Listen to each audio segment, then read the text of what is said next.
Je me présente, je suis Jennifer, je suis aide-soignante en psychiatrie depuis 11 ans et je vais vous présenter le cas d'une jeune fille de 17 ans. Donc voilà, elle est entrée dans notre service, c'était un mois de novembre.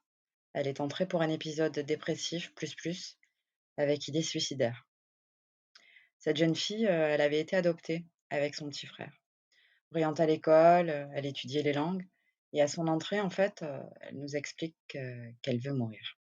Elle comprend pas que ça puisse nous poser un problème. Donc à ce moment-là, le risque suicidaire est très élevé et la patiente est détachée et déterminée. Donc elle sera vue par les psychiatres, les psychologues et elle est accompagnée par toute l'équipe pluridisciplinaire. On la surveille énormément, hein, le risque suicidaire étant très élevé, on la lâche pas beaucoup. Donc elle finit avec le temps par communiquer de plus en plus avec l'équipe.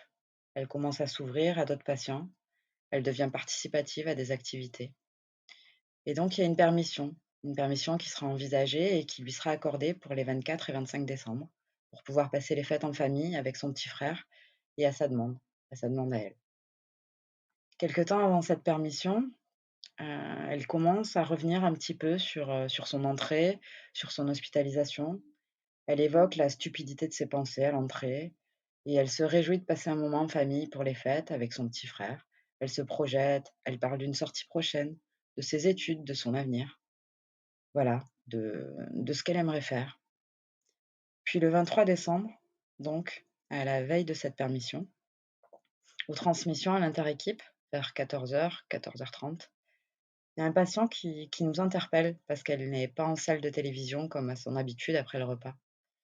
Il est même allé voir au hublot de sa chambre et il l'a pas vue.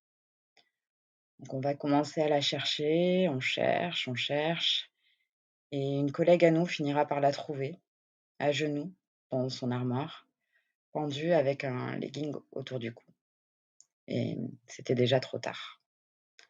Donc la patiente, nous avait bien donné le change, hein, mais on s'est vite rendu compte qu'au final, il n'y avait aucune amélioration de son état et de ses idées suicidaires.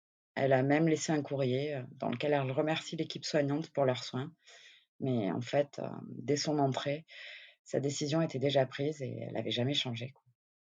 Donc évidemment, l'équipe a été très choquée.